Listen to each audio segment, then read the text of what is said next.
محترم ناظرین و سامعین، السلام علیکم ورحمۃ اللہ وبرکاتہ۔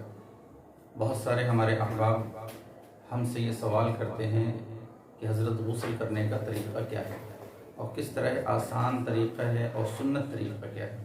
تو آج کی ویڈیو کے ذریعے ہم آپ کو بتائیں گے کہ غسل کرنے کا سنت طریقہ اور آسان طریقہ کیا ہے۔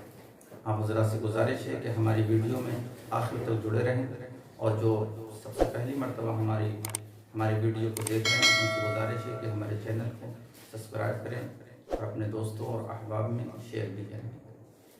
تو اگر کوئی شخص ناپاک ہو جائے، نجاست اس سے لگ جائے، اس پر غسل فرض ہو جائے، تو اس کے لیے ضروری یہ ہے کہ وہ غسل خانے میں جانے سے پہلے غسل کا ارادہ کرے، یعنی نیت کرے۔ یہ سنت طریقہ ہے۔ بغیر نیت کے بھی غسل کرے گا تو غسل ہو جائے گا، البتہ اسے غسل کا ثواب نہیں ملے گا۔ تو غسل کرنے سے پہلے ہمیں ارادہ کرنا ہے کہ اللہ، میں اس غسل کے ذریعے طہارت حاصل کرنا چاہتا ہوں، پاکی حاصل کرنا چاہتا ہوں۔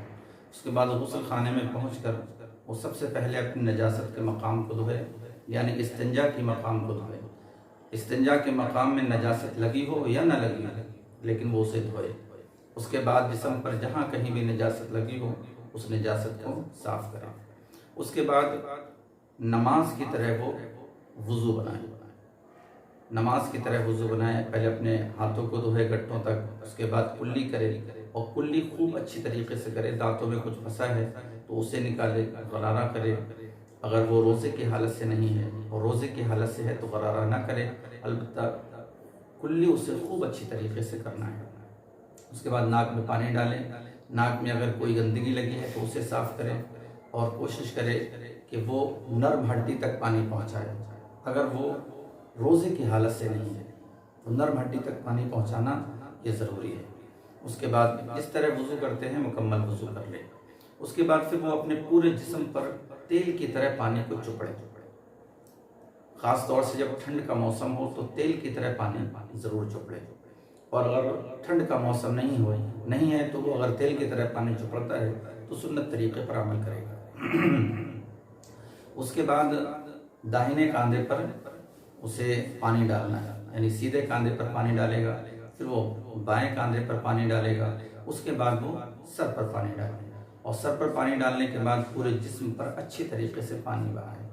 جسم کا کوئی بھی حصہ اگر ایک بال کے برابر بھی خشک رہ گیا، وہاں پانی نہیں پہنچا یا وہاں سے پانی نہیں بہا، تو ایسی کنڈیشن میں ہمارا غسل نہیں ہوگا اور ہم پاکی حاصل نہیں کر سکتے، پھر ہماری نمازیں بھی درست نہیں ہوں گی۔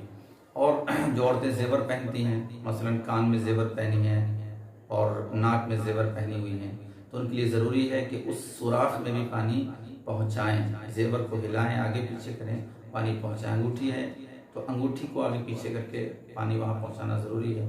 بہت سارے لوگ کسی وجہ سے پیروں میں دھاگا باندھ لیتے ہیں تو اسے کھول کر اس کے نیچے پانی پہنچانا ضروری ہے، اور اگر آپ بغیر کھولے پانی وہاں پہ پہنچا سکتے ہیں تو اسے کھولنے کی پھر ضرورت نہیں ہے۔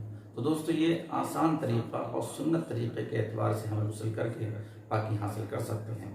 لہٰذا میں امید ہے کہ آپ سمجھ گئے ہوں گے غسل کرنے کا آسان اور سنت طریقہ۔